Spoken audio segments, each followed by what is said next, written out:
નમસ્કાર, હું છું પ્રિયા અને તમે જોઈ રહ્યા છો જનતા કી જાણકારી ન્યૂઝ।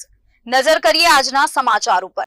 ગુજરાતી ફિલ્મનો જાણીતું રાજપીપળામાં ધમધમતું શૂટિંગ ગુજરાતી ઇન્ડસ્ટ્રી માટે મોટું છે, ત્યારે યુવાનો અને નાના બાળકોના સુપરસ્ટાર એવા મિત્રા ગઢવી રાજપીપળા શહેરમાં તેમના ફિલ્મનું શૂટિંગ માટે આવ્યા છે। શહેરમાં ખુશીની લહેર જોવા મળી છે।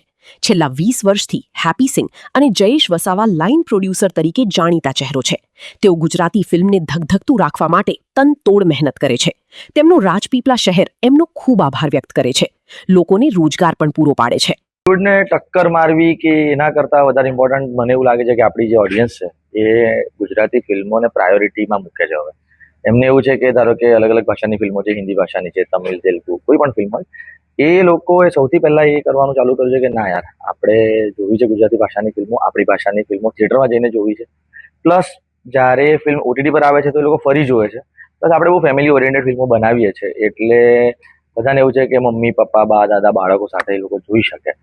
તો બસ અમે તો થેન્કફુલ છીએ, ટ્રાય કરીએ નવા નવા વિષયો લાવવાના।